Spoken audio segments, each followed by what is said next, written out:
अस्सलामु अलैकुम वरहमतुल्लाहि वबरकातुहू। बिस्मिल्लाहिर्रहमानिर्रहीम। अल्हम्दुलिल्लाहि रब्बिल आलमीन वस्सलातु वस्सलामु अला रसूलिल अमीन व अला आलिहि व सहबिहि अजमईन व मन तबिअहुम बिइहसान इला यौमिद्दीन व बाद। गुज़िश्ता दर्स में हमने ज़बान की अहमियत, उसकी गर्द गायत पर गुफ्तगू की और ये बताया कि ज़बान अगरचे माफी ज़मीर अदा करने का एक ज़रिया है, लेकिन दर हकीकत ये ज़बान किसी भी कौम के अफकार, अकायद, तहज़ीब व तमद्दुन और उसके अखलाक का मजमुआ होती है। और ज़बान जब ये अदब का रूप धार लेती है और जब ज़बान अदब में दाखिल हो जाती है, उसमें शेर व शायरी होने लगती है और वो एक मकाम और मर्तबा तक पहुँच जाती है, तो फिर वो ज़बान साहिब ज़बान के मुख्तलिफ हालात की अक्कासी करती है, उसके अकायद की, उसके अफकार की, उसके अखलाक की, उसके तहज़ीब व तमद्दुन की, उसके सियासी हालात की, उसके इक़्तिसादी हालात की, उसके इल्म की, उसके सकाफत की और दीगर चीज़ों की अक्कासी करती है। अरबी ज़बान के बारे में हमने ये बताया कि अरबी ज़बान की अपनी एक अलग अहमियत है और कोई भी ज़बान हो वो अपने दीन से और सकाफत से जुड़ी होती है। इस तरह अरबी ज़बान दीन इस्लाम से जुड़ी हुई है और उसके शरफ के लिए, उसके फजीलत के लिए यही काफ़ी है कि वो कुरान और सुन्नत की ज़बान है। और जब तक कुरान बाकी रहेगा, अल्लाह ताला ने उसकी हिफाजत की जिम्मेदारी ली है, ये ज़बान भी बाकी रहेगी। इसीलिए मैंने आप लोगों से जिक्र किया कि अरबी ज़बान को सीखने और सिखलाने पर जोर दिया गया है और खुलफा से लेकर के अइम्मा और उलमा तक इस पर जोर देते रहे हैं और इसे दीन का हिस्सा गर्दाना है। इस सिलसिले में उमर बिन खत्ताब रज़ियल्लाहु ताला अन्हु के कौल को जिक्र किया गया और ये कहा गया कि उन्होंने कहा, तअल्लमू अल अरबिया फ़इन्नहा मिन दीनिकुम, कि अरबी ज़बान सीखो, ये तुम्हारे दीन का हिस्सा है। तो अगर किसी को दीन सीखना है तो उसे अरबी ज़बान सीखनी ज़रूरी है। अरबी ज़बान को सीखने के बहुत सारे ज़रिए हैं। पिछला दर्स में यह जिक्र किया गया कि उन्हीं ज़राए में से एक ज़रिया अदब के वो नुसूस हैं जिनको हम पढ़ करके ये ज़बान सीखते हैं। अरबी ज़बान के वो नुसूस, चाहे वो शेर की शक्ल में हो या नस्र की शक्ल में हो, जिन्हें हम पढ़ते हैं और पढ़ करके ये ज़बान सीखते हैं। जब अरबी अदब का जिक्र आया तो उसी ज़िम्न में अरबी अदब की हमने तारीफ़ की और अदब के कलमे का माना बताया और ये बताया कि अदब ये दरअसल लुगत में मुख्तलिफ मानी से होता हुआ इस मानी पर पहुंचा है जहां तक हम और आप हैं और देख रहे हैं।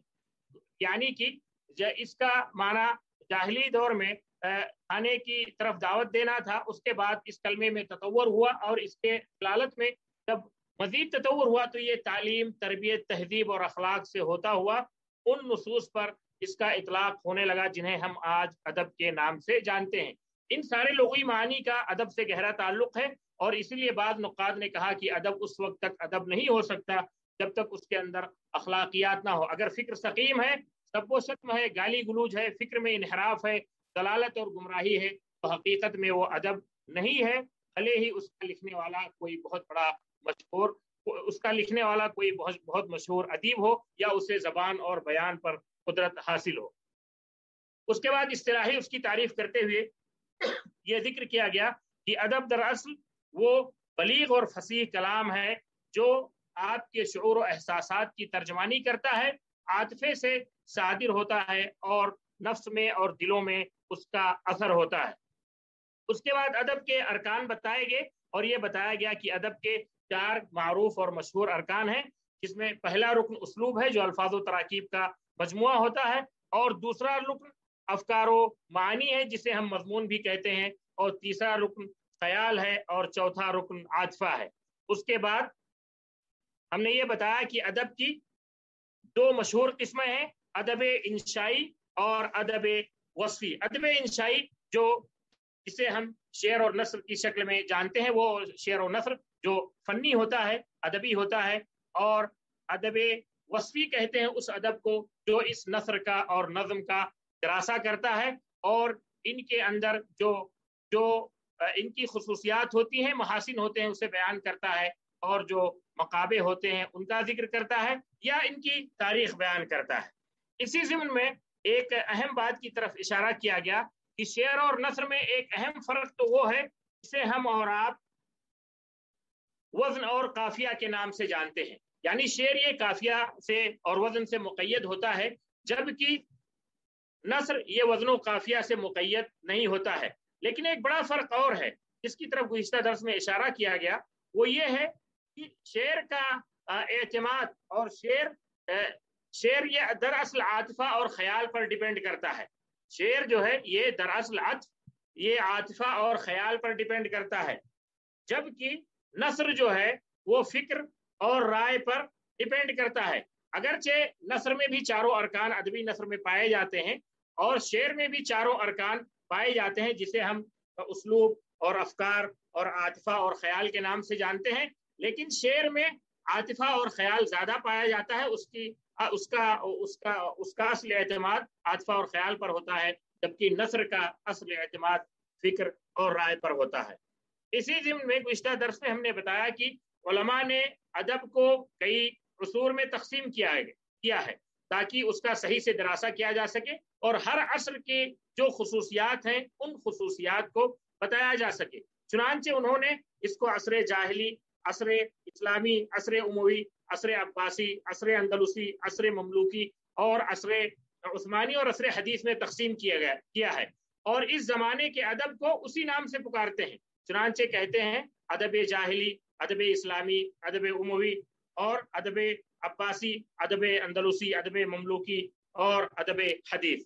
और फिर हर दौर का अलग अलग दरासा करते हैं और उसके खुसूसियात को बताते हैं। गुज़िश्ता दर्स में ये भी बताया गया कि अदब के बहुत सारे मसादिर और मराजे हैं जिन्हें पढ़ करके, जिन पर इत्तला पा करके हम अदब को जान सकते हैं, सीख सकते हैं, उसकी तारीख को, उसके नुसूस को और दीगर उसके मुताल्लिकात को। इस ज़िम्न में ये जिक्र किया गया कि अदब के 4 ऐसे मसादिर हैं जिन्हें उम्महाते मसादिर या उम्महाते अदब कहा जाता है, जो अल बयान व तबीन, जाहिद और अदब कातिब इब्न कुतैबा और अल कामिल लिल मुबर्रिद और अल अमाली लिअबी अल खाली की शक्ल में है। इसी तरह बाद अहम मसादिर और मराजे की तरफ इशारा किया गया। इसमें तबकात फहुल शुअरा इब्न सल्लाम अल जुमही, किताबुल हैवान लिल जाहिद, अश्शियर व शुअरा इब्न कुतैबा, अल इक़्दुल फरीद इब्न अब्द रब्बी, अदबुल कुत्ताब लिस्सूली, मुअजमुश शुअरा लिल मरज़बानी, अल अगानी लिल अस्फ़हानी, समतुल्लाह अली फी शरही अमाली अल काली, मुहादरात अल उदबा व मुहावरात अश्शुअरा, निहायतुल अरब फी फ़ुनूनिल अदब, सुबहुल आशा फी फ़ुनूनिल अदब, सुबहुल आशा फी सनाअतिल इंशा और खज़ानतुल अदब व गायतुल अरब का जिक्र किया गया। और ये बताया गया कि कुछ ऐसे मसादिर और कुछ ऐसे मराजे हैं जो जदीद मराजे हैं, जिनको पढ़ करके इब्तिदाई दर्जे का तालिब इल्म फायदा उठा सकता है। जैसे तारीखुल अदबिल अरबी है, तो शौकी ज़ैफ ने लिखी है, मुख्तलिफ उसूर पे उनका एक सिलसिला है, तो उन्होंने अदब जाहिली से अदब हदीस तक लिखा है। इसी तरह ज़य्यात की तारीख अल अदब अल अरबी और इसी तरह हिन्ना फाखूरी की तारीख अल अदब अल अरबी और इसी तरह एक किताब अल मुफस्सल फी तारीख अल अदब अल अरबी फिल उसूर अल क़दीमा वल वसीता वल हदीसा है, जिसको कई उलमा ने मिलकर लिखा है। ये उसके मसादिर व मराजे हैं। आज के दर्स में हम आपको ये बताएंगे कि ज़माने जाहिलियत और जाहिली अदब क्या है। जब हमने आपको उसूर अदब का जिक्र किया और आपको ये बताया कि अदब के ये उसूर हैं, असरे जाहिली है, असरे इस्लामी है, असरे उमवी है, असरे अब्बासी है और दीगर उसूर हैं। तो अब हम असरे जाहिली से शुरू करेंगे। सबसे पहले हम ये जानेंगे कि ज़माने जाहिलियत है क्या और जाहिली अदब है क्या। आप सल्लल्लाहु अलैहि वसल्लम की बेअसत से पहले 150 साल का जो फतरा है, आप सल्लल्लाहु अलैहि वसल्लम की बेअसत से 150 साल पहले का जो फतरा है, उस फतरे को, उस जमाने को जाहिली जमाना कहा जाता है। उस जमाने को जाहिली जमाना कहा जाता है। बाद उलमा ने इसे 200 साल तक मुहित किया है या 200 साल तक इसे बतलाते हैं, लेकिन हकीकत ये है या ज्यादा राजिह और ज्यादा मुअतमद कौल ये है कि आप सल्लल्लाहु अलैहि वसल्लम की बेअसत से 150 साल पहले का जमाना ये जाहिली जमाना है। इस जमाने में जो शेर कहा गया है या इस जमाने में जो नस्र कहा गया है, इस जमाने में जो फन्नी नस्र पाया जाता है, इस जमाने में जो शायरी की गई है, उसे हम जाहिली अदब कहते हैं, उसे हम जाहिली अदब कहते हैं। लेकिन यहाँ पे एक सवाल बार बार उठता है और जब भी जाहिली जमाने का जिक्र आता है तो उलमा ये पूछते हैं या तलबा ये पूछते हैं या अहले फन जिन्हें दिलचस्पी है वो पूछते हैं या कोई भी सुनने वाला ये जिक्र करता है कि ये जो जहालत का लफ्ज है, ये जो जाहिली अदब में आप बार बार जहल का जिक्र करते हैं, इस जहल से क्या मुराद है। तो हकीकत यह है कि यहाँ पे बहुत सारे साथियों को और दोस्तों को गलत फहमी होती है। यहाँ जहालत से मुराद वो जहालत नहीं है जो इल्म के जिद में है, जो इल्म के जिद में है। अगरचे अहले अरब के यहाँ ये जहालत भी पाई जाती थी और उनके यहाँ ये जहालत भी किसी ना किसी शक्ल में थी और पूरी दुनिया में जहालत थी। लेकिन यहाँ जो जाहिलियत का लफ्ज है और जो जहालत का लफ्ज है, ये वो जहालत है जो हिल्म के जिद में है, जो हिल्म के जिद में है। तो जहालत दो तरह की होती है, एक वो जहालत जो हिल्म के जिद में होती है, हिल्म जो सब्र का आला दर्जा है, यानी आदमी के अंदर हिल्म ना हो और जहालत करे, और एक जहालत वो होती है जो इल्म के जिद में होती है, जो इल्म के जिद में होती है। तो यहाँ वो जहालत मुराद है तो हिल्म के जिद में है। और इसी को एक जाहिली शायर ने अपने कलाम में जिक्र किया है और कहा है, अला ला यजहलन अहदुन अलैना फनजहलु फौका जहलिल जाहिलीना। हमारे साथ कोई जहालत करेगा, सरकशी करेगा, बदमाशी करेगा, तो हम उससे ज्यादा उसके साथ जहालत और सरकशी और बदमाशी करेंगे। तो ये जाहिली जमाना हुआ, आप सल्लल्लाहु अलैहि वसल्लम की बेअसत से 150 साल पहले का जमाना ये जाहिली जमाना है। और इस जमाने में जो शेर और नसर कहा गया है, तो हमारे पास तो अरबी शायरी मौजूद है और जो नसर मौजूद है उसे हम जाहिली अदब कहते हैं। अब आते हैं जमाने जाहिलियत की तरफ। जमाने जाहिलियत में अरबों की क्या हालत थी, या जमाने जाहिलियत में अहले अरब की जो जिंदगी थी वो कैसी थी और उनके क्या हालात थे। सबसे पहले तो हम ये जान लें ये अरब हैं कौन। अरब की ये अरब जो है ये सामी जो उम्मतें हैं, सामी जो उम्मत है उसी सामी जो उम्मतें हैं उन्हीं का ये हिस्सा है। सामियों में से एक उम्मत अरब है। लेकिन ये अरब जो है आप देखेंगे तो ये दो किस्मों में मुनकसिम है। एक को अरब आरिबा कहा जाता है और दूसरे को अरब मुस्तारिबा कहा जाता है। जो जुनूब में जो अरब आबाद थे, जो कहतान की औलाद में से हैं, उन्हें अरब आरिबा कहा जाता है। ये अरब इनके मशहूर कबीले तय और औसो खदरज हैं जो मदीना में आबाद थे और जिन्होंने आप सल्लल्लाहु अलैहि वसल्लम की मदद की। इसी तरह गसासना का कबीला जिनकी शाम में हुकूमत थी और मनाजरा का जिनकी हियरा में हुकूमत थी, ये जो है अरब आरिबा है। दूसरी जो है अरब मुस्तारिबा है। अरब मुस्तारिबा जो शिमाल में आबाद थे, जो शिमाल में आबाद थे और जो हिजाज में और नजद वगैरह में आबाद थे। इनकी असल जो है अदनान की तरफ जाती है और फिर इस्माइल बिन इब्राहिम अलैहिस्सलातु वस्सलाम की तरफ। तो ये अरब मुस्तारिबा हैं जिनसे आप सल्लल्लाहु अलैहि वसल्लम भी हैं। अरबों को अल्लाह ताला ने खुसूसी तौर से आप सल्लल्लाहु अलैहि वसल्लम की सोहबत के लिए अख्तियार किया और अपनी आखिरी किताब के लिए उस जबान को अख्तियार किया जो इनकी जबान थी, और इनमें आप सल्लल्लाहु अलैहि वसल्लम की बेइज्जत फरमाई, जिससे इनके इज्जत में और इनके मकामो मर्तबा में इजाफा हुआ। अरब जजीरे अरब की जो जुग्राफियाई हालत थी उसका उनकी तबीयत और मिजाज पर बहुत असर पड़ा और फिर बाद में उसका उनकी शायरी पर, उनके शेर व शायरी पर उसका असर पड़ा। चुनांचे आप देखेंगे जजीरे अरब का जो इलाका है वो अक्सर इलाका सहरावी है, सहरा है, लेकिन बाद इलाकों में हरियाली भी है, बारिश भी होती है और जो है ज़राअत भी होती है। लेकिन अगलब जो इसका अगलब एरिया है या ज़्यादातर जो एरिया है सहरा है, तो इसका इनके मिजाज पर यह असर पड़ा कि इनके अंदर सब्र, तहम्मुल, शजाअत, इस तरह की सिफात आ गई। अहले इज्तिमा या इल्म इज्तिमा के जो माहिरीन हैं वो ये कहते हैं कि अगर आप किसी ज़मीन के बारे में जान जाएं तो वहाँ के रहने वालों के बारे में आपको ऑटोमेटिक मालूमात हो जाएगी। हत्ता की बात अहले इल्म ने ये कहा कि आप मुझे किसी ज़मीन के बारे में बता दें तो मैं आपको ये बता दूंगा कि वहाँ के रहने वाले कैसे हैं। अरब की जो ज़मीन है उस ज़मीन का अरबों पर बराह रास्त असर है और उस ज़माने में जो अरबों की हालत थी उसका भी इनके ऊपर बराह रास्त असर पड़ा। चुनांचे आप देखेंगे कि इनके अंदर शुरू से ही, कदीम ज़माने से ही शजाअत, बहादुरी, वफादारी, हुर्रियत और आज़ादी की मोहब्बत और छोटी छोटी चीज़ों से और खिस्सत से दूर रहना और उससे मुतरफ़े होना, ये सब आदतें इनके अंदर मौजूद हैं जिन पर इनकी ज़मीन का बहुत बड़ा असर है। जो ये ज़मीन है, सहरावी ज़मीन है, उसका बहुत बड़ा असर है और इस ज़मीन की वजह से इनके अंदर शजाअत और तहम्मुल और दीगर चीज़ें पाई जाती हैं। अरबों की ज़िंदगी पर दरासा करते हुए एक अहम चीज़ जिसको जानना ज़रूरी है وہ ان کی اجتماعی اور اخلاقی زندگی ہے، ان کی اجتماعی و اخلاقی زندگی ہے۔ آپ دیکھیں گے کہ زمانے جاہلیت میں عرب دو طرح کے تھے، ایک وہ جو شہری عرب تھے، یہ بہت ہی کم تھے، یہ لوگ بنے بنائے گھروں میں رہتے تھے، مستقر اور ثابت زندگی گزارتے تھے، لیکن یہ بہت تھوڑے سے تھے، تجارت بھی کرتے تھے اور کھیتی بھی کرتے تھے۔ ان میں آپ دیکھیں گے کہ مشہور جو شہروں میں رہنے والے لوگ ہیں وہ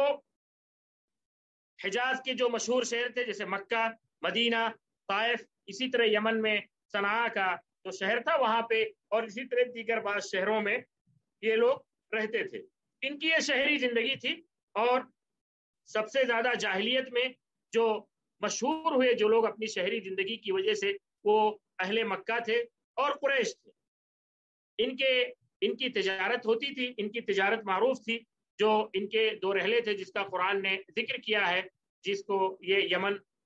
ٹھنڈیوں میں یمن اور گرمیوں میں شام کی طرف جایا کرتے تھے تجارت کے لیے۔ تو یہ اہل حضر یا شہری لوگ تھے، زیادہ تر لوگ وہ دیہاتی لوگ تھے اور دیہاتی زندگی گزارتے تھے۔ یہ لوگ ان کی جو زندگی ہے وہ زندگی ثابت نہیں ہوتی تھی، آج کہیں پہ ہوتے تھے، کل کہیں پہ ہوتے تھے، پرسوں کہیں اور ہوتے تھے، یا ایک جگہ آ کر کے قیام کرتے تھے، کچھ دنوں کے بعد پھر وہاں سے اپنا خیمہ وغیرہ اکھاڑ کر کے اور دوسری جگہ جا کر کے بس جاتے تھے۔ عربوں کی آپ شاعری اگر دیکھیں گے زمانے جاہلیت میں تو آپ کو اچھی طرح اندازہ ہوگا کہ یہ چیزیں ان کے اندر اس قدر موجود تھیں کہ ان کے شعر میں جو آپ فراق کے مواقف دیکھیں گے، جدائی کے مواقف دیکھیں گے، اس نے ان چیزوں نے اس شعر میں بڑا اثر پیدا کیا ہے اور ان کے عاطفے کو بڑا مضبوط کیا ہے۔ کیونکہ اگر دو قبیلے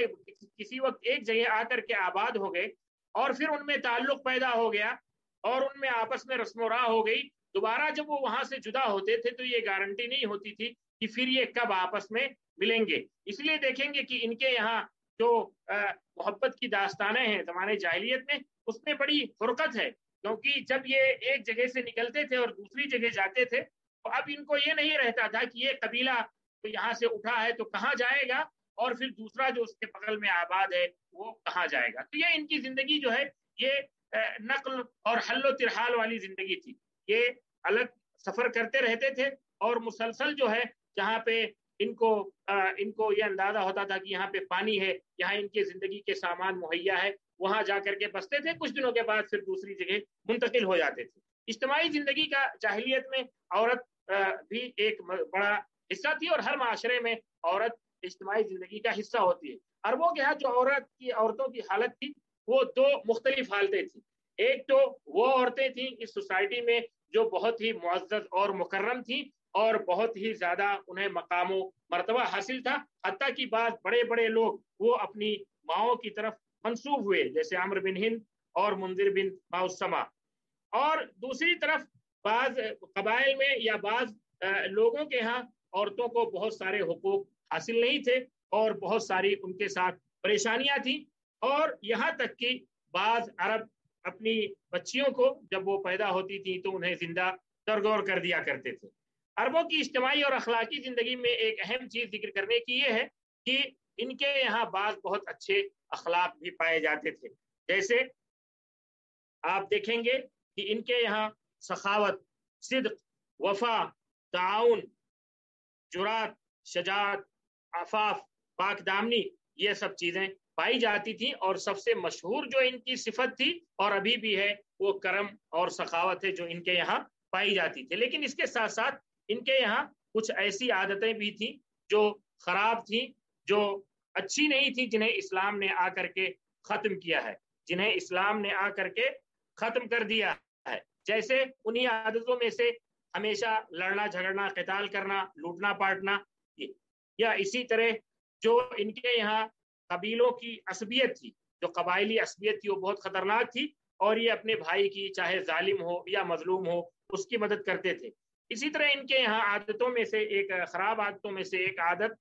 لڑکیوں کا زندہ درگور کرنا تھا، جس کو میں نے ذکر کیا، لیکن یہ عادت اتنی منتشر نہیں تھی جس طرح ہم سمجھتے ہیں۔ اسی معاشرے میں عورتوں کو بہت مقام و مرتبہ بھی حاصل تھا، اور جو لوگ تاریخ پڑھتے ہیں اور عربوں کی تاریخ جانتے ہیں وہ اچھی طرح جانتے ہوں گے کہ مکہ کے اندر اور خود مدینہ میں بھی عورتوں کو کیا مقام و مرتبہ हासिल था इस्लाम से पहले भी, और इस्लाम ने आकर के इस मकाम व मर्तबा में इजाफा किया। और जो उनके साथ जुल्म होता था और जो ज्यादती होती थी उसको इस्लाम ने खत्म किया।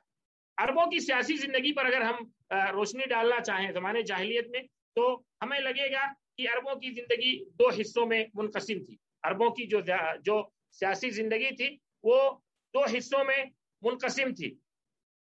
एक जो है, एक हिस्सा वो हिस्सा था जिसे आप कह सकते हैं कि सियासी नज़्म ज़ब्त था, जिसे आप ये कह सकते हैं कि इनके यहाँ सियासी नज़्म ज़ब्त था, लेकिन ये चीज़ बहुत कम थी, और सियासी नज़्म ज़ब्त इनके अंदर बहुत कम थी। बहुत ही कम ऐसे लोग थे जिनके यहाँ सियासी नज़्म ज़ब्त था। जैसे आप देखेंगे वो लोग जो हेरा में, गसासना में, और गसासना जो थे या जो हेरा में जो इनकी हुकूमत थी या किंदा की जो इनकी हुकूमत थी, तो इनके यहाँ एक सियासी नज़्म ज़ब्त था। और मक्का में कुछ हद तक सियासी नज़्म ज़ब्त था और एक निज़ाम के तहत ये जिंदगी गुजारते थे। लेकिन बाकी जो अरब थे ज़माने जाहिलियत में, और उन्हीं की अक्सरियत थी, वो इस तरह की जिंदगी नहीं गुजारते थे। वो कबली जिंदगी गुजारते थे या कबायली जिंदगी गुजारते थे, और जो रईसुल कबीला होता था वही सब कुछ होता था। जो रईसुल कबीला होता था वही सब कुछ होता था, और उसी के हुक्म की ये फरमा बरदारी करते थे। अगर अरबों की दीनी हालत हम देखना चाहें ज़माने जाहिलियत में, तो हमें पता चलेगा कि अरबों की अक्सरियत जो है वो बुतों की पूजा करती थी, और इन्हीं में कुछ यहूद वो नसारा थे जो अपने दीन से भटके हुए थे और एक मुहर्रफ दीन की पाबंदी करते थे। लेकिन इन्हीं के बीच में, इन्हीं बुत परस्तों और मुहर्रफ दीन की पैरवी करने वालों के बीच में कुछ ऐसे भी लोग थे, कुछ ऐसे यहूदी या नसरानी थे जो अपने सही दीन पर कायम थे, और कुछ ऐसे लोग थे इन्हीं अरबों में जो दीन इब्राहिम पर अमल कर रहे थे और सही दीन पर कायम थे और शिर्क से बचते थे। वरना अरबों की जो ज़माने जाहिलियत में अक्सरियत थी वो बुतों की पूजा करती थी। इनके यहाँ बहुत सारे अजीब अजीब एतकादात भी पाए जाते थे, और इन्होंने अपनी दीनी जिंदगी में, बहुत सारे अरब जो दीनदार थे उन्होंने अपनी दीनी जिंदगी में बहुत सारे खुराफात को दाखिल कर रखा था। और जो अहले इल्म है और जो तलबा है उन्हें ये पता होगा कि इन खुराफात में इनके बहुत सारी चीज़ें अपने नफ्स पर हराम करना जो इन पर हराम नहीं थी, जैसे वहैरा, वसीला, साहिबा वगैरह, जिसका कुरान करीम ने जिक्र किया है, और बहुत सारी खुराफात इनके अंदर थी।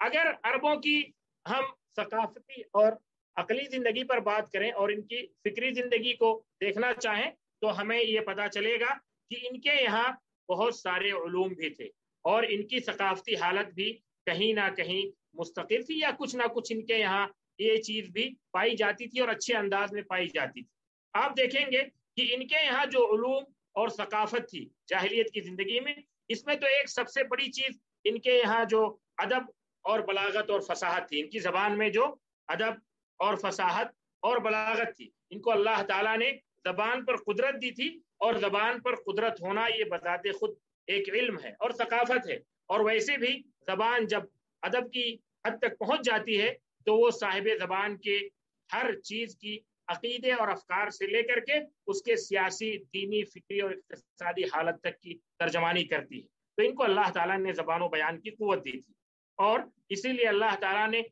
इसी चीज़ में इनको चैलेंज किया कुरान के जरिए, और इन्हें आजिज़ करके कुरान के एजाज़ को साबित किया।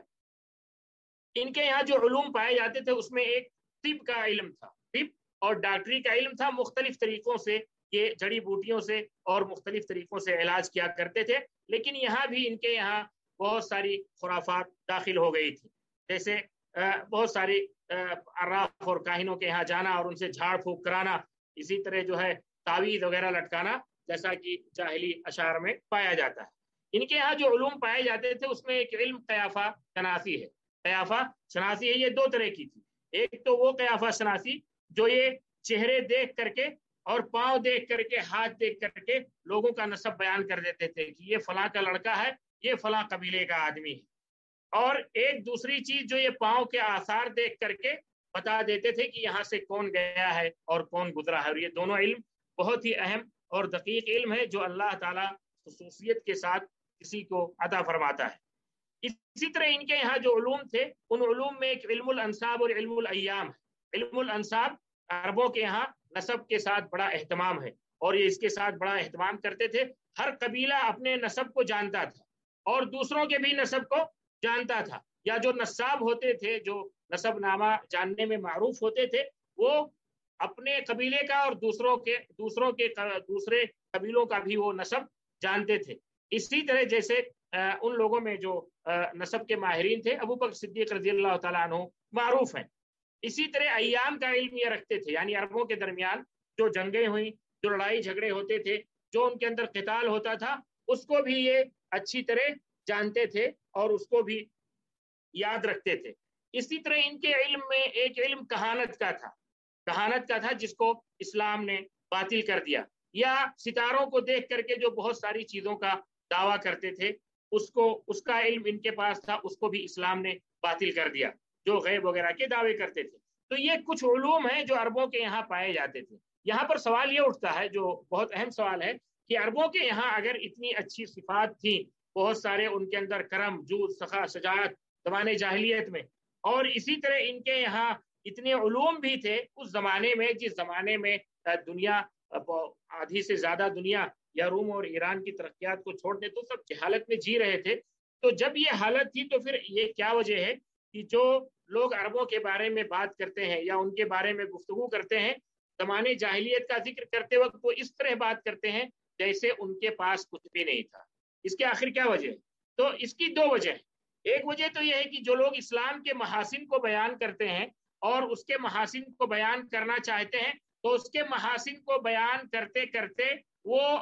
زمانے جاہلیت کو اس قدر گرا دیتے ہیں کہ سارے محاسن ان کے یہاں ختم کر دیتے ہیں، تاکہ وہ یہ ثابت کریں کہ اسلام نے آ کر کے ان کو یہ ساری چیزیں دی ہیں، اسلام نے آ کر کے ان کو یہ ساری چیزیں دی ہیں، ورنہ ان کے پاس کچھ بھی نہیں تھا۔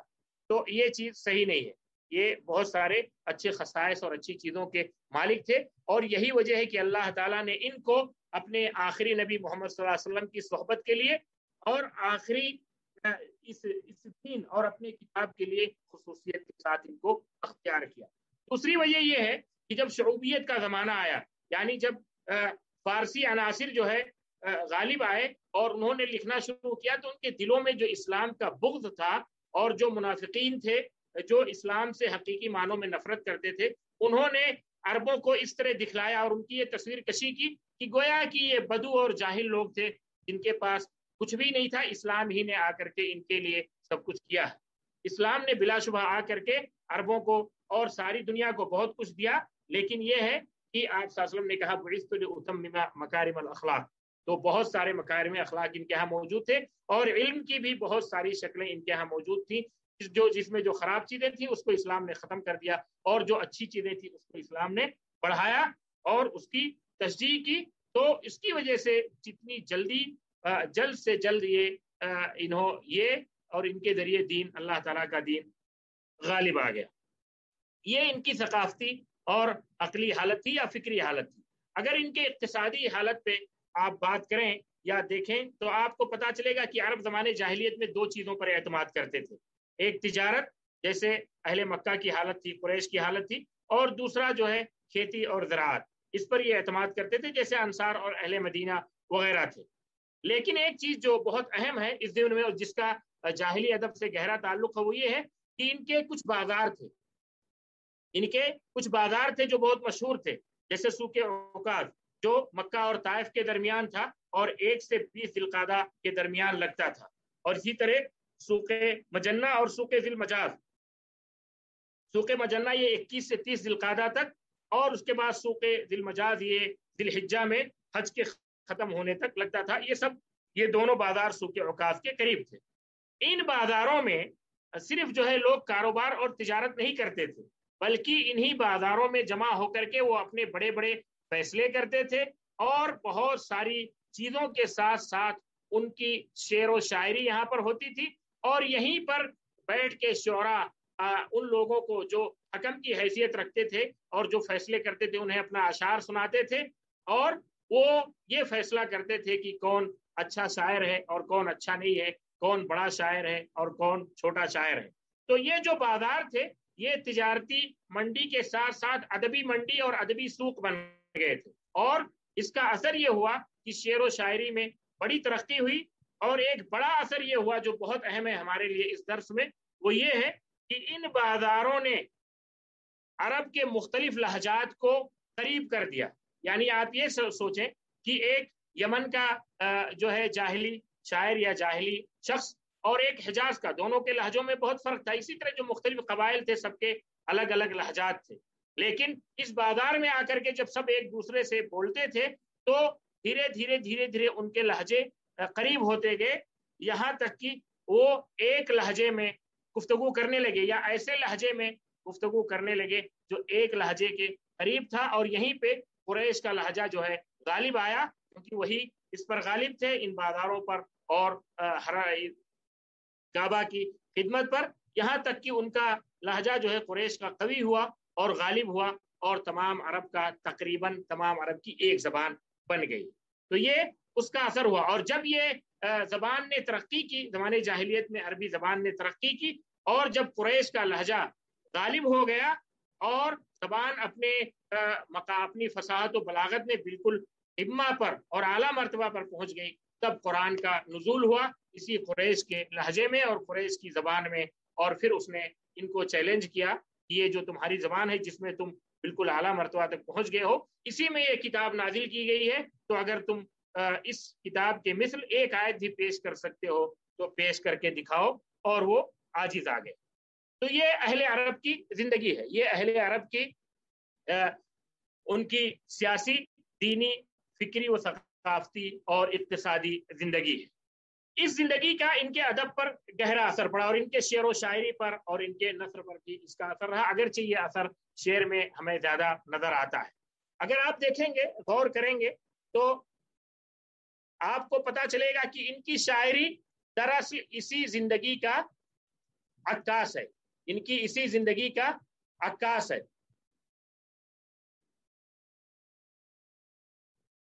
اور جو ان کی شاعری ہے اس میں آپ اچھے طرح ان کے سیاسی، دینی، فکری، ثقافتی اور اقتصادی حالت کو پڑھ سکتے ہیں. اب ہم آتے ہیں شعر و شاعری سے عہد جاہلیت میں عربوں کا شغف اور ان کی زندگی میں اس کی اہمیت. شعر و شاعری کی جاہلی جو عرب تھے یا جو زمانے جاہلیت میں جو عرب تھے، ان کی زندگی میں شعر کا کیا اثر تھا، شعر و شاعری کا کیا اثر تھا. آپ کو تعجب ہوگا یہ سن کر کے کہ شعر و شاعری کا اس قدر ان کے یہاں غلغلہ یا اس کی اہمیت تھی کہ بعض اہل علم نے، بعض مستشرقین نے یہ ذکر کیا کہ شاعر جو ہے یہ اپنے قبیلے کا نبی ہوتا تھا، نبی کا درجہ رکھتا تھا، مبالغہ ہے. اور جب صلح کی پوزیشن میں یہ قبیلہ ہوتا تھا تو یہ ان کا زعیم اور لیڈر ہوتا تھا. اور جب جنگ کی نوبت آتی تھی تو یہ سب سے بڑا شجاع ہوتا تھا، کیونکہ یہی جنگ پر آمادہ کرتا اور ان کو ابھارتا تھا. اسی لیے شاعر کا مرتبہ بسا اوقات قبیلے میں جو سردار ہوتا تھا اس سے بھی بڑا ہوتا تھا، اس سے بھی بڑا ہوتا تھا. اس کی وجہ یہ تھی کہ اس زمانے میں جو میڈیا تھا وہ یہی شاعر تھا، یہی اکلوتا میڈیا یہ شاعر تھا. تو اس قبیلے کے سارے ریکارڈ کو اپنے شاعری میں سما رکھتا تھا اور دوسروں تک پہنچاتا تھا. حالت یہ تھی کہ کسی قبیلے میں اگر کوئی شاعر پیدا ہو جاتا، یعنی کسی قبیلے میں کوئی آدمی شاعری کرنا شروع کرتا تو اس قبیلے کے لوگ باقاعدہ حفل مناتے، باقاعدہ پروگرام کرتے اور اس میں جو ہے ڈھول تاشے بجائے جاتے، دعوتیں دی جاتی، لوگوں کو کھلایا جاتا، مبارکباد دی جاتی. قبیلے کے لوگ اس شاعر کو مبارکبادی دیتے اور دوسرے قبیلے کے لوگ اس قبیلے کو مبارکبادی دیتے کہ آپ کے یہاں شاعر پیدا ہوا ہے تو آپ کو مبارک ہو. یہ اس کی حیثیت تھی. اور عموماً عربوں کی زندگی میں زمانے جاہلیت میں بھی اور اس کے بعد بھی شعر کی بڑی جو ہے اہمیت رہی ہے. آپ کو میں ایک دو واقعات ذکر کرتا ہوں جس سے آپ اندازہ لگائیں کہ عربوں کے یہاں شعر و شاعری کی کس قدر اہمیت تھی اور انہیں اس سے کتنا لگاؤ تھا. ایک قبیلہ عربوں میں ایک قبیلہ تھا بنو انف الناقہ. یہ بنو تمیم کی ایک شاخ تھی. تو انف الناقہ نام ہونے کی وجہ سے لوگ نام میں جو قذارت ہے اس کی وجہ سے اس قبیلے کو حقارت کی نظر سے دیکھتے تھے، اونٹنی کی ناک. تو یہ لوگ جب کوئی پوچھتا کہ آپ کس قبیلے کے ہیں تو شرماتے ہوئے کہتے کہ ہم انف الناقہ کے قبیلے سے ہیں. یہاں تک کہ ایک شاعر، بہت مشہور شاعر ہے حطیہ، اس نے جو ہے آ کر کے ان کی مدح کی اور کہا کہ قوم هم الانف والاذناب غیرهم، یعنی یہ ایسی قوم ہے جو ناک ہیں اور جو ان کے علاوہ کے لوگ ہیں وہ دم ہیں. ومن یسوی بانف الناقۃ الذنب، بھلا ناک سے دم کا کیا مقابلہ ہو سکتا ہے؟ ناک تو ناک ہے، ناک کی تو اپنی ایک عزت ہے. تو اس کا اثر یہ پڑا لوگوں پر کہ وہ یہ قبیلے والے سر اٹھا کر کے رہنے لگے، اور جب کوئی ان سے پوچھتا کہ کس قبیلے کے ہو تو سر اٹھا کر کے کہتے کہ ہم جو ہے انف الناقہ کے قبیلے کے ہیں. اسی طرح عبد المجان کے لوگ بڑے لمبے چوڑے جسم کے مالک تھے. جب آپ صلی اللہ علیہ وسلم کے پاس یہ لوگ آئے تو ان کے شاعر نے جب فخر کیا تو اس فخر میں ان کے جسموں کا ذکر کیا، ان کے جسموں کا ذکر کیا کہ یہ لوگ تو، ہم لوگ تو بڑے لمبے چوڑے جسم کے مالک ہیں، بڑے خوبصورت ہیں، بڑے صحت مند ہیں. تو جب عید سے قبیلے پر رد کرنا ہوا تو حسان بن ثابت رضی اللہ تعالیٰ عنہ کھڑے ہوئے اور انہوں نے رد کیا، اور رد کرتے ہوئے جو انہوں نے پورا قصیدہ کہا، اس قصیدے میں ایک شعر کہا لا باس بالقوم من طول ومن عظم اسم البغال واحلام العصافیر، کہ یہ جو ایسی قوم میں کون سا فائدہ اور کیا ان کی قدر و قیمت، قوموں کی قدر و قیمت جو ہے وہ ان کے لمبائی اور چوڑائی سے طے نہیں ہوتی ہے. کیوں؟ کہا یہ تو ایسے ہی ہے جیسے خچر کا جسم ہو بھاری بھرکم اور عقلیں جو ہے وہ چڑیوں کی اور گورئیے کی عقل ہو. تو جب یہ شعر انہوں نے کہا تو کہتے ہیں اس کے بعد سے اس قبیلے کے کسی بھی شخص نے اپنے جسم پر اور اپنے جو ہے صحت پر کبھی فخر نہیں کیا شرم سے. اور آپ کو پتا ہوگا کہ آپ صلی اللہ علیہ وسلم کا کہ جب جو ہے عائشہ نے مدح کی، عائشہ بہت بڑا شاعر تھا جاہلیت کا، تو اس نے جب آپ صلی اللہ علیہ وسلم کی مدح کی اور وہ مدینہ کی طرف چلا کہ جا کر کے وہاں آپ صلی اللہ علیہ وسلم سے ملاقات کرے گا، اسلام لائے گا، تو قریش نے اس کے لیے 100 اونٹنیاں جمع کی،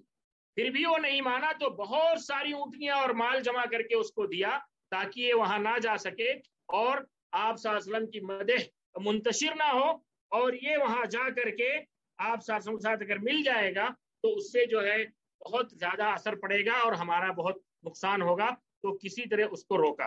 تو یہ شعر و شاعری کی ان کی زندگی میں اہمیت تھی اور یہ قدر و قیمت تھی.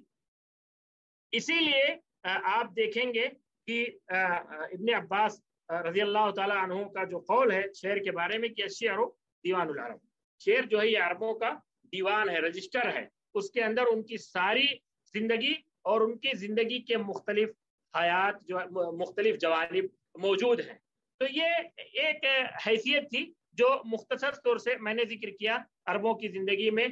شعر و شاعری کی اور شعراء کے اہمیت کی، کہ وہ اس کو بہت مقام و مرتبہ دیتے تھے، اور جب کوئی شاعر پیدا ہوتا تھا یا کوئی شاعری کرنا شروع کر دیتا تھا تو یہ لوگ باقاعدہ حفل اور پروگرام کرتے تھے اور اسے مبارکباد دیتے تھے، اور مبارکباد دینے کے ساتھ ساتھ اس کی نہایت ہی عزت و تکریم کرتے تھے. اب آتے ہیں عربی ادب میں جاہلی شعر کی قدر و قیمت کی طرف. یعنی یہ تو جاہلی عربوں کے یہاں شعر کی قدر و قیمت تھی اور اس کی اہمیت تھی. اب آپ یہ دیکھیں کہ عربی ادب جو ہمارا عربی ادب ہے اس میں جاہلی شعر کی کیا قدر و قیمت ہے، کیونکہ آپ دیکھیے کہ عربی ادب تو بہت وسیع ہے، جاہلی شاعری بھی ہے اس کے اندر، اور آپ صلی اللہ علیہ وسلم کا جو زمانہ رہا اسلامی اس میں بھی شاعری ہوئی ہے، اس کے بعد اموی دور میں بھی، عباسی دور میں بھی، اندلسی دور میں بھی، اور بہت شاندار شاعری ہوئی ہے. تو ان ساری شاعریوں میں اور ان سارے اشعار میں جاہلی شعر کی کیا حیثیت ہے اور کیا اہمیت ہے. آپ اگر غور کریں گے تو آپ دیکھیں گے کہ جاہلی شعر کی کئی ناحیے سے اور کئی اعتبار سے اس کی بڑی اہمیت ہے، اس کی بڑی اہمیت ہے. چنانچہ آپ دیکھیں کہ ایک اہمیت تو اس کی فنی اہمیت ہے، ایک اہمیت تو اس کی فنی اہمیت ہے. کیسے فنی اہمیت ہے؟ یعنی جاہلی جو شاعری ہے اس شاعری میں جو بلاغت ہے، جو فصاحت ہے، اس کے الفاظ میں جو قوت ہے، جو فخامت ہے اور جو بداوت ہے، اس کے تراکیب میں جو قوت ہے جو رسانت ہے اور اس کے معانی میں جو وضوح ہے، جو سہولت ہے، اسی طرح اس کے خیال میں جو خصوبت ہے، اس کی اپنی ایک اہمیت ہے۔ تو شعر جاہلی کی ایک اہمیت فنی اعتبار سے جو اس کے اندر قوت ہے اور جو فصاحت و بلاغت ہے وہ اہمیت ہے۔ اور دوسری اہمیت جو جاہلی شعر ہے اس کی تاریخی اعتبار سے ہے، اس کی جو تاریخی قدر و قیمت ہے۔ تاریخی قدر و قیمت کیسے ہے کہ جیسا کہ میں نے ذکر کیا کہ یہ جو جاہلی شعر ہے یہ اہل جاہلیت کے زندگی کا آئینہ ہے۔ جیسے ابن عباس رضی اللہ تعالیٰ عنہ نے کہا کہ الشعر دیوان العرب، الشعر دیوان العرب، یہ شعر جو ہے یہ عربوں کا دیوان ہے، رجسٹر ہے، ان کی تاریخ ہے، سب کچھ اس کے اندر لکھا ہوا ہے۔ تو یہ اس کی دوسری اہمیت ہے جو تاریخی حیثیت سے ہے کہ یہ جو شاعری ہے جاہلی شاعری یہ ہمیں عربوں کے مختلف حالات پر اطلاع کراتی ہے اور ان کی زندگی کے بارے میں بتاتی ہے۔ چنانچہ آپ اس میں جزیرے عرب کے جغرافیائی حالت کو بھی دیکھیں گے اور ان کی جو دینی اہل جاہلیت کی جو دینی حالت تھی، ان کی جو فکری حالت تھی، ان کی جو ثقافتی حالت تھی، ان کی جو اجتماعی حالت تھی، ان کی جو سیاسی حالت تھی، ان کی جو ثقافتی حالت تھی، وہ سب آپ کو اس شاعری کے اندر ملے گا، وہ سب آپ کو اس شاعری کے اندر ملے گا۔ اس لیے آپ دیکھیں گے کہ جاہلی شعر کا بڑا دراسہ ہوا ہے۔ وجہ یہ ہے کہ جاہلی جو زندگی ہے اس کے تعلق سے اس زمانے میں تو کتابیں لکھی نہیں گئی۔ کیوں؟ کیونکہ اس زمانے میں تو لکھنا پڑھنا تھا نہیں، بہت ہی معمولی لوگ تھے جو لکھنا جانتے تھے۔ تو یہی وہ شاعری ہے تو اہل جاہلیت کی زندگی کے بارے میں ہمیں بہت ساری چیزیں بتاتی ہے اور ان کے مختلف حالات کی عکاسی کرتی ہے۔ تو یہ اس کی دوسری اہمیت ہے، یہ اس کی دوسری اہمیت ہے۔ تو ایک اہمیت تو اس کی فنی ہو گئی اور دوسری اہمیت تاریخی ہو گئی، لیکن اس کی کچھ اور بھی قدر و قیمت ہے اور کچھ اور بھی نواحی اور جوانب ہیں جو اس کی اہمیت کو آشکارا کرتے ہیں، وہ ہمارے لیے بہت اہم ہے۔ وہ ہمارے لیے ان دو اہمیتوں سے زیادہ اہم ہے اور ان دو قدر و قیمت کی جو چیزیں ہیں جو ہم نے فنی اور تاریخی کہی ہے اس سے زیادہ اہم۔ وہ کیا ہے؟ سب سے پہلی چیز تو یہ ہے کہ جو جاہلی شعر ہے یہ قرآن کریم سے جڑا ہوا ہے، قرآن کریم سے جڑا ہوا ہے۔ اس پر آپ دھیان دیں، یہ جو جاہلی شعر ہے وہ قرآن کریم سے جڑا ہوا ہے۔ کیسے جڑا ہوا ہے؟ قرآن کریم کے اعجاز سے جڑا ہوا ہے۔ کس طرح جڑا ہوا ہے؟ آپ کو ابھی میں نے بتایا کہ جب قرآن کریم کا نزول ہوا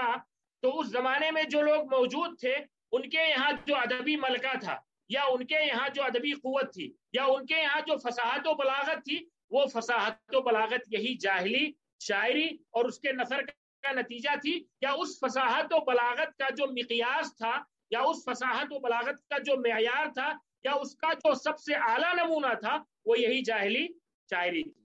تو جب قرآن نے آ کر کے چیلنج کیا کہ اس قرآن کی طرح آپ نہیں کہہ سکتے یا یہ قرآن ہر اعتبار سے اس زبان سے اس ادب سے اس بلاغت سے اونچا ہے، تو مقابلے میں یا مقیاس میں یہی جاہلی شاعری ہے۔ اگر یہ جاہلی شاعری نہ ہو تو وہ مقیاس یا وہ معیار جس پر قرآن کے اعجاز کا قیاس کیا جائے گا اگرچہ بعید سے اور بہت دور سے، اور جس کو سامنے رکھ کر کے اس چیلنج کو سمجھا جائے گا وہ آپ نہیں سمجھ سکتے۔ تو یہ اس کی ایک بہت بڑی اہمیت ہے کہ جاہلی جو شاعری ہے اور جاہلی جو شعر ہے، جاہلی جو نثر ہے، جاہلی جو ادب ہے، وہ قرآن کریم کے اعجاز سے جڑا ہوا ہے، قرآن کریم کے اعجاز سے جڑا ہوا ہے۔ کیونکہ وہ جو ذوق تھا عربوں کے ہاں، جو ادبی ذوق تھا، وہ ذوق اسی شاعری کی وجہ سے بنا تھا اور انہوں نے اسی ادب کو دیکھا، اسی ادب کو سنا تھا اور اسی ادب کو جو ہے نباہا تھا۔ تو ان کے اندر یہ ملکہ پایا جاتا تھا کہ ان کو قرآن نے چیلنج کیا۔ تو قرآن کے اعجاز سے یہ چیز جڑی ہوئی ہے کیونکہ یہ وہ مقیاس ہے جس سے قرآن کریم کے اعجاز کو قیاس کیا جائے گا، اور اللہ تعالیٰ کے کلام میں اور بشر کے کلام میں مفاضلت کی جائے گی، موازنہ کیا جائے گا۔ موازنے کا مطلب نعوذ باللہ یہ نہیں کہ یہ کوئی ایسا کلام ہے جو اس کے قریب ہے، نہیں، بلکہ اس کی فضیلت بتائی جائے گی کہ دیکھیے یہ عربوں کا اعلیٰ ترین کلام ہے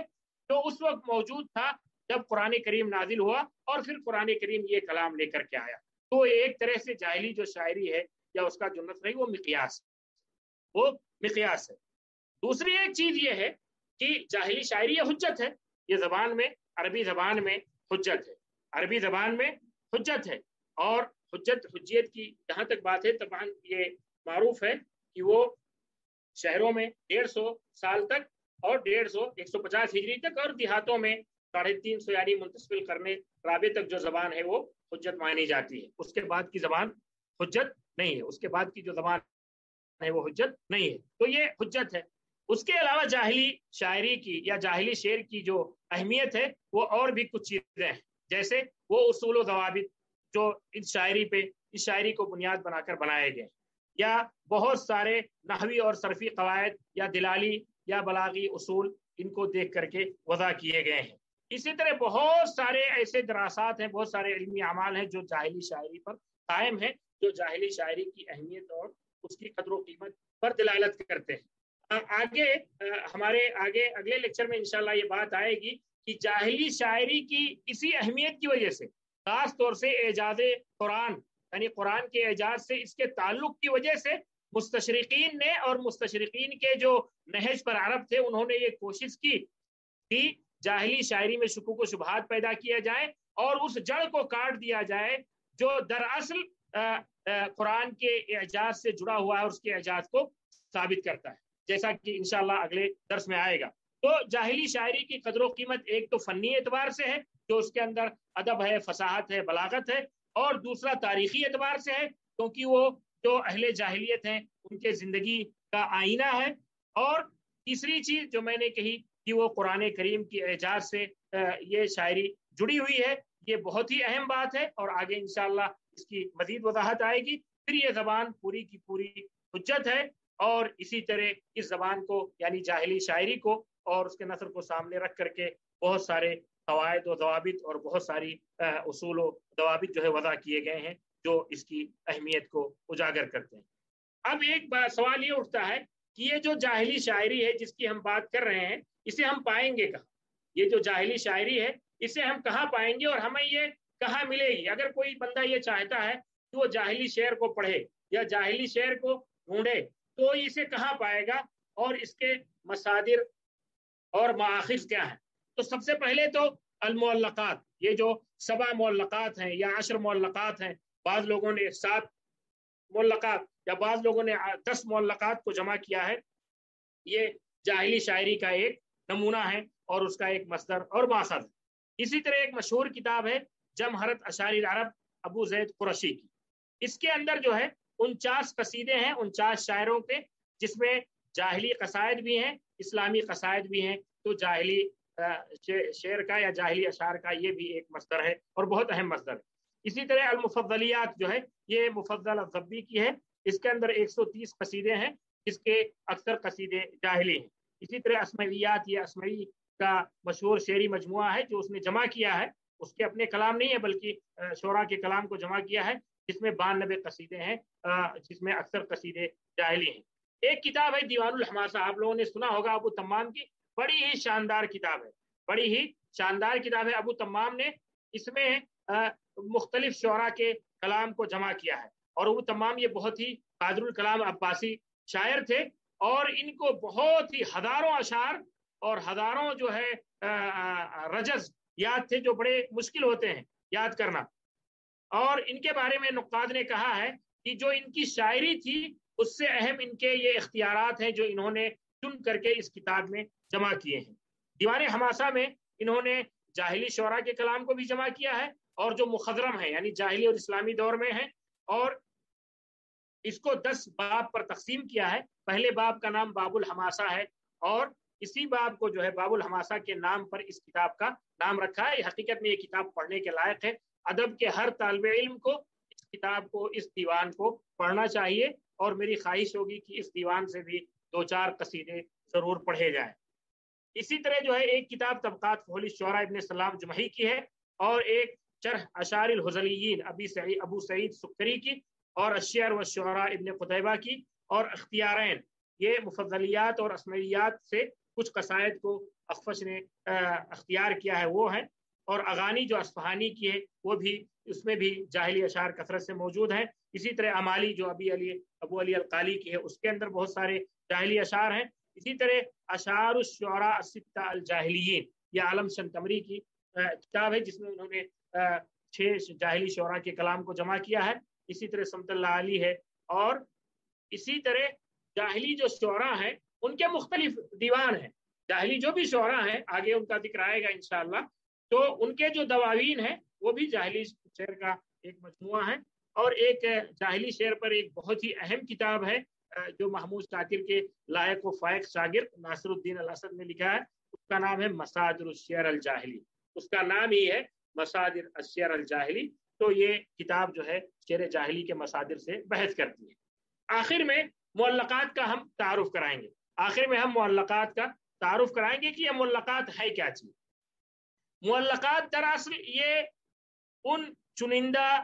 قصائد کا مجموعہ ہے جو 7 یا 10 کی تعداد میں ہے، کچھ لوگوں نے 7 المعلقات السبع کہا ہے اور کچھ لوگوں نے المعلقات العشر 10 معلقات کہا ہے۔ تو یہ 7 یا 10 شعراء کے ایک ایک قصیدے کا مجموعہ ہے اور اسے معلقات کا نام اس لیے دیا گیا، بعض نقاد نے یہ لکھا ہے کہ اسے معلقات کا نام اس لیے دیا گیا، اسے ان موتیوں کے ہار سے تشبیہ دی گئی جو گلے میں لٹکائے جاتے ہیں، تو اس سے تشبیہ دیتے ہوئے اسے معلقہ اور معلقات کہا۔ بعض اہل علم نے یہ ذکر کیا ہے کہ یہ بات نہیں ہے، بلکہ ان معلقات کو سونے کے پانی سے لکھ کر کے، اس سے بھی آپ اندازہ لگائیں کہ اہل جاہلیت کے یہاں کس قدر اشعار کی اہمیت تھی، کعبہ کے پردے پر لٹکا دیا گیا تھا، اس لیے انہیں معلقات کہا جاتا ہے۔ اور بعض لوگوں نے کہا کہ اس لیے کہا جاتا ہے کہ یہ ذہنوں سے لٹک گئے، معلقات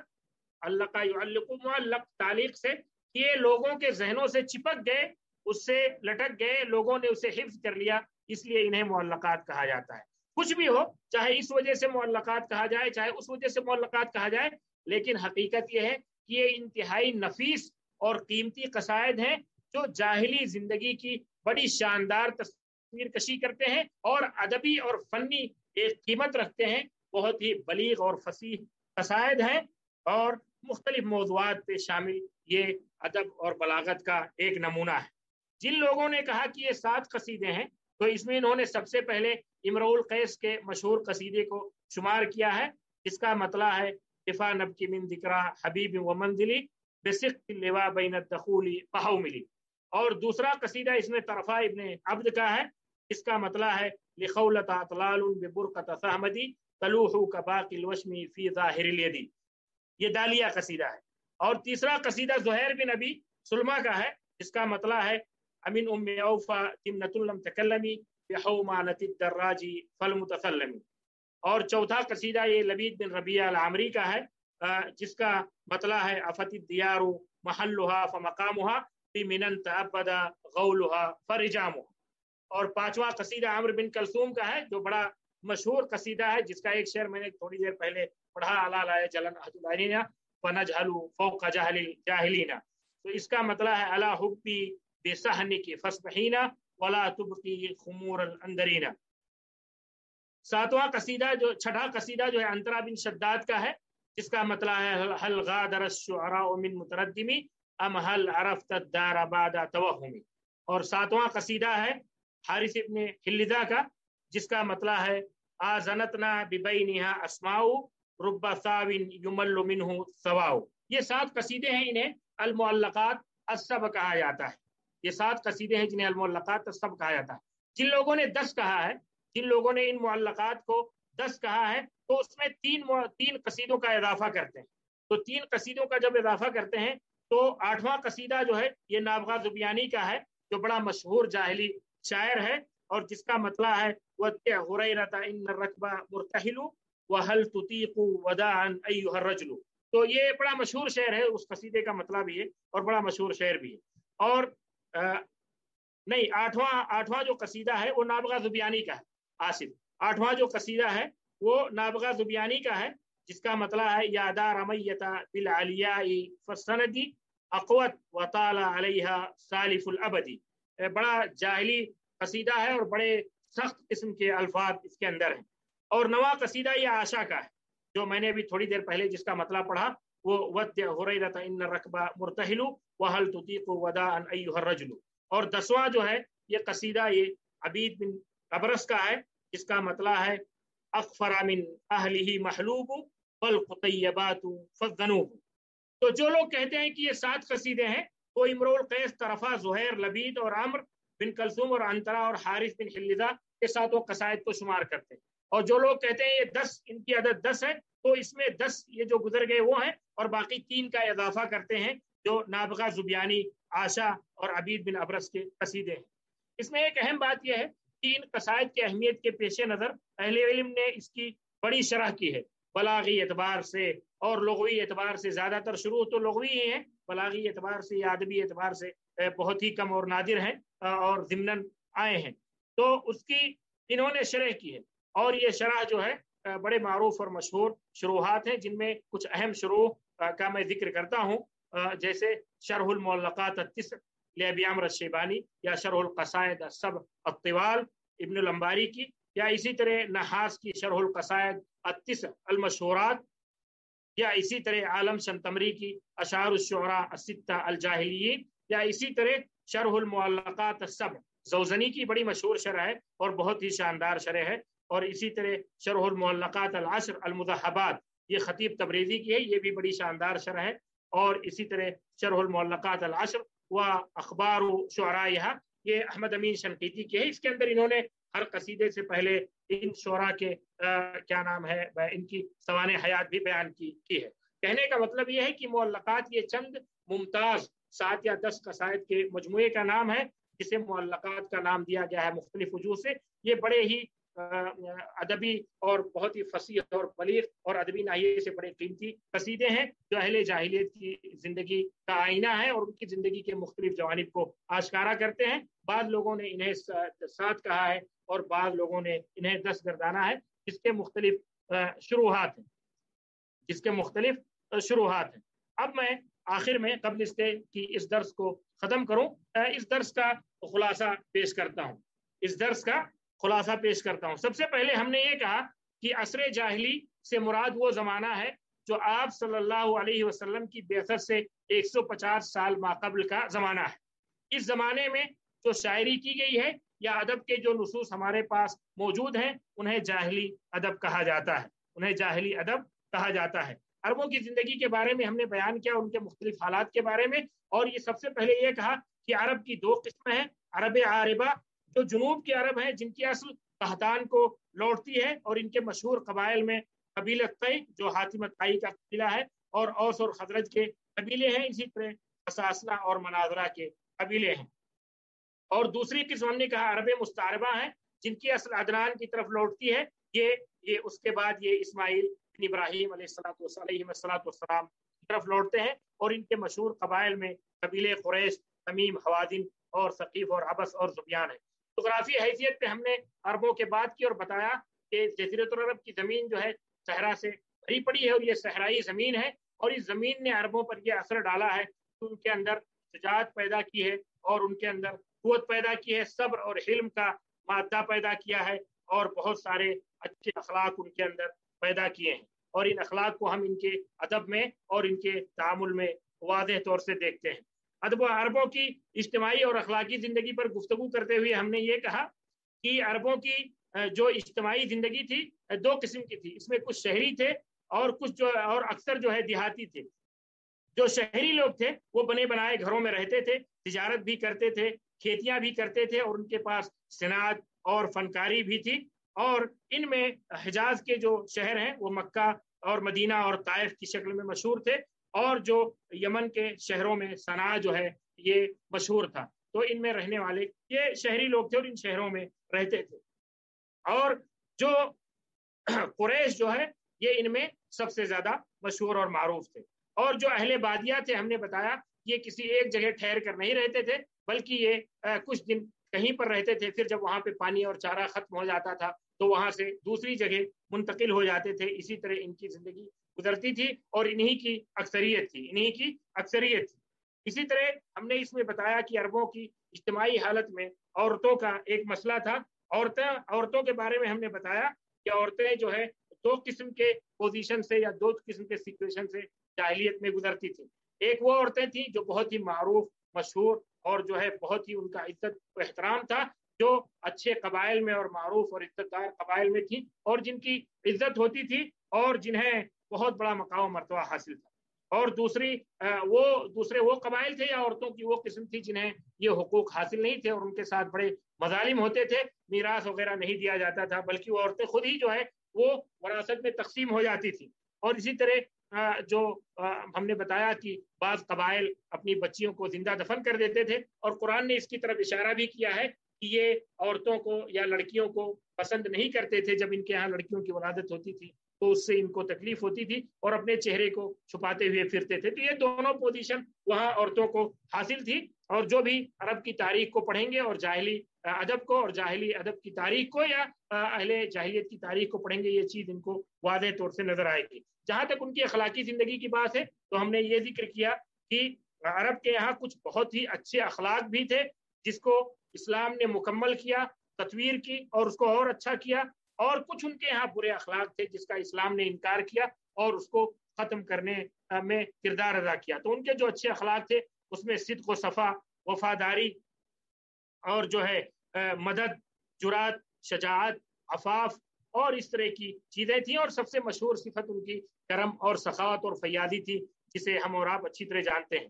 اور ان کے اندر جو بعض خراب عادتیں تھیں جاہلی عرب کے اندر, ان عادتوں میں سے لڑائی جھگڑا کرنا, قبائلی عصبیت رکھنا اور اسی طرح لڑکیوں کو زندہ درگور کرنا تھا. عربوں کی سیاسی حالت کے بارے میں ہم نے یہ ذکر کیا کہ ان کچھ لوگ ایسے تھے, ایک قسم عربوں کی ایسی تھی جن کے یہاں ایک نظم و ضبط تھا اور ایک مستقر سیاسی زندگی تھی. خاص طور سے جو لوگ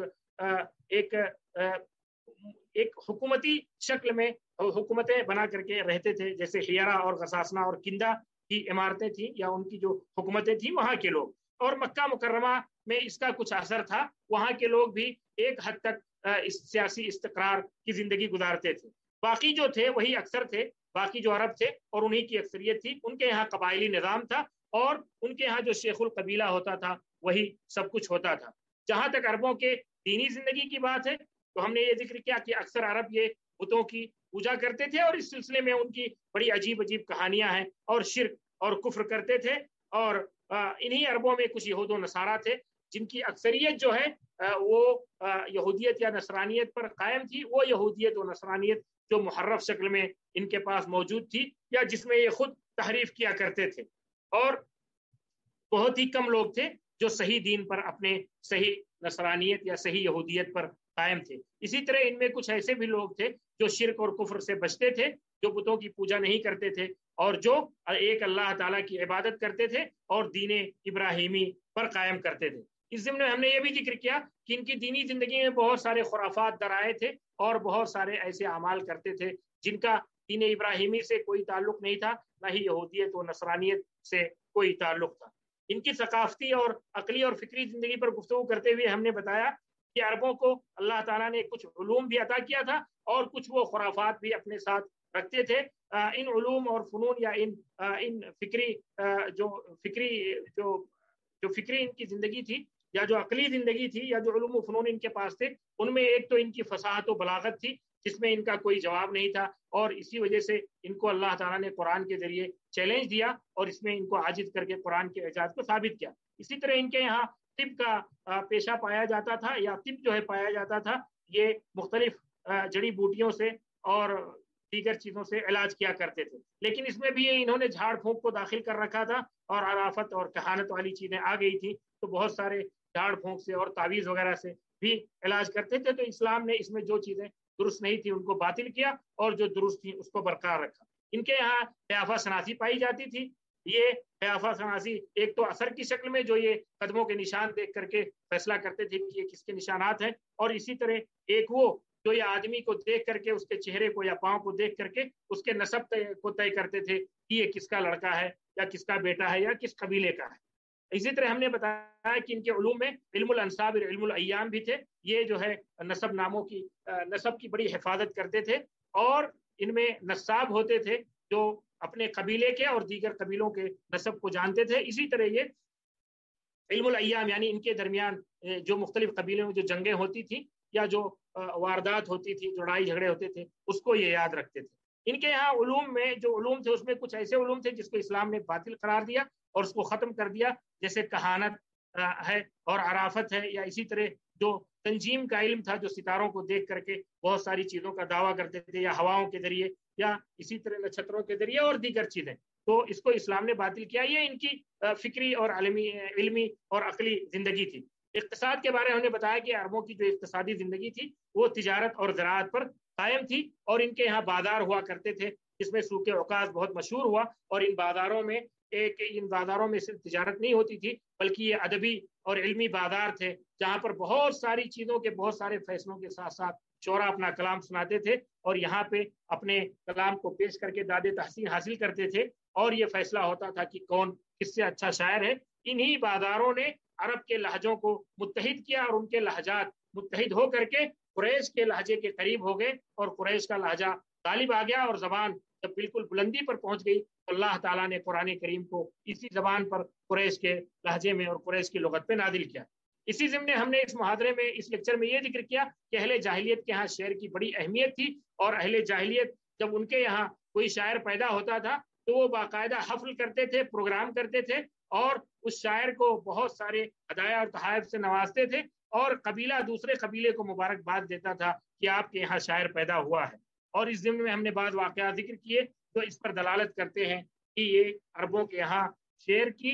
शोरा की बड़ी अहमियत थी जाहिलियत में, ज़माने जाहिलियत में। और फिर हमने ये जिक्र किया कि जाहिली जो शेर है इसकी बड़ी कदर कीमत है, इसकी अरबी अदब में बड़ी कदर कीमत है। इसकी एक फ़नी कीमत है जो इसके अंदर अदब बलागत और फसाहत है, ये उसके क़िम्मा पर है। तो और दूसरी हैसियत इसकी तारीख़ी है, क्योंकि ये शेर जो है जाहिली शेर, ये दीवान अरब है, जो जाहिली अरबों की ज़िंदगी को और उनके मुख्तलिफ हालात को बयान करता है और उसकी अक्कासी करता है। इसी ज़िम्न हमने ये जिक्र किया कि जाहिली शेर की जो कदर कीमत है उसमें एक नहायत ही अहम कदर कीमत उसकी इससे वाज़ेह होती है कि ये एजाज़ कुरान से जुड़ा हुआ है। कुरान का जो ये एजाज़ है उसका जो मिक़यास है और मुफादले का जो मेयार है वो जाहिली शायरी है, क्योंकि इसी शायरी और इसी अदब और इसी मलके से निकल करके वो लोग आए थे जिन पर कुरान नाजिल हुआ और फिर उनको चैलेंज किया गया। तो ये एजाज़ कुरान से जुड़ा हुआ है, और ये पूरी की पूरी जाहिली शायरी और जाहिली ज़बान ये हुज्जत भी है। इसी तरह इसकी अहमियत का पता उन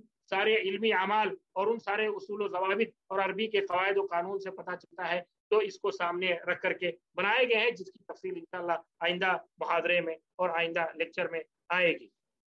इसी तरह हमने आखिर में जाहिली शेर के कुछ मसादिर और माखिज़ का जिक्र किया, जिसमें मुअल्लक़ात का जिक्र किया, और अबू ज़ैद क़ुरैशी की जमहरत अशारिल अरब, और इसी तरह मुफ़द्दल अज़्ज़बी की मुफ़द्दलियात, और अस्मई की अस्मइयात, और दीवानुल हमासा, तबक़ात फ़ुहुल शुअरा, शरह अशारिल हुज़लिय्यीन, और अश्शिअर व शुअरा, अगानी अमाली, और अशारुल शुअरा सित्ताल जाहिलीन, और आखिर में नासिरुद्दीन अल-असद की माए-नाज़ किताब मसादिरुश शेर अल जाहिली का जिक्र किया। आखिर में, मुहादरे के आखिर में हमने मुअल्लक़ात का तारुफ कराया और बताया कि ये 7 या 10 ऐसे चुनिंदा कसीदे हैं जो अपनी अदब में फसाहत और बलागत में मुमताज़ हैं, जिनके साथ अहले अरब और अहले जाहिलियत ने ख़ुसूसी तौर से बड़ी इनायत की। ये अहले अरब की ज़िंदगी को दर्शाते हैं और उसकी अक्कासी करते हैं। और हमने ये बताया कि कुछ लोगों ने इन्हें 7 शुमार किया है, तो जिन लोगों ने 7 शुमार किया है उन्होंने इमरुल कैस, तरफ़ा, ज़ुहैर, लबीद और अम्र बिन कलसूम और अंतरा बिन शद्दाद और हारिस बिन हिल्ज़ा के कसायद को शुमार किया है, और जिन लोगों ने इसे 10 कहा है उन्होंने इसमें नाबगा, आशा और अबीद इब्न अल-अबरस के कसायद को इजाफा किया है। फिर हमने आखिर में ये जिक्र किया कि इन मुअल्लक़ात की अहमियत के पेश नज़र उलमा ने इसकी शरह की है और इसकी अहमियत को बतलाया है, इसकी शरह की है, और इसके अंदर जो फ़नी चीज़ें हैं, फ़नी मबाहिस हैं, उसको उजागर किया है, अदबी नाहिए से, लुग़वी नाहिए से, बलागी नाहिए से। इन शुरूहात में जो मशहूर शुरूहात हैं वो शरहुल मुअल्लक़ात शेबानी की, और शरहुल क़साइद अस्सब तिवाल इब्न अल-अंबारी की, और शरहुल क़साइद अत्तिस अल-मशहूरात नहास की, और अशारुश शुअरा सित्ता अल जाहिलीन आलम शमतमरी की। और इसी ज़िम्ने में मैंने ये बताया कि 3 जो शुरू हैं आखिर में जो मैंने जिक्र किया, ये बड़े अहम और बड़े मुतदावल हैं जो मुअल्लक़ात से दिलचस्पी रखने वालों के पास होने चाहिए। उनमें एक शरहुल मुअल्लक़ात अस्सब ये ज़ौज़नी की है, और दूसरी शरहुल मुअल्लक़ात अल-अशर अल-मुज़हबात ये ख़तीब तबरेज़ी की है, और तीसरी शरहुल मुअल्लक़ात अल-अशर व अख़बार व शुअराइहा अहमद अमीन शनक़ीती की है। ये हमारा आज का दर्स रहा, और ये आज के दर्स का खुलासा रहा। अल्लाह ताला से दुआ है कि अल्लाह ताला हमें इसे सुनने, समझने और इससे फ़ायदा उठाने की तौफ़ीक़ दे, اور ہمیں عربی ادب اور عربی زبان کا فہم عطا فرمائے، اور اس فہم کو، اس علم کو اپنی کتاب اور اپنی شریعت کو سیکھنے کا ذریعہ بنائے، آمین۔ وآخر دعوانا الحمدللہ رب العالمین، والسلام علیکم ورحمۃ اللہ وبرکاتہ۔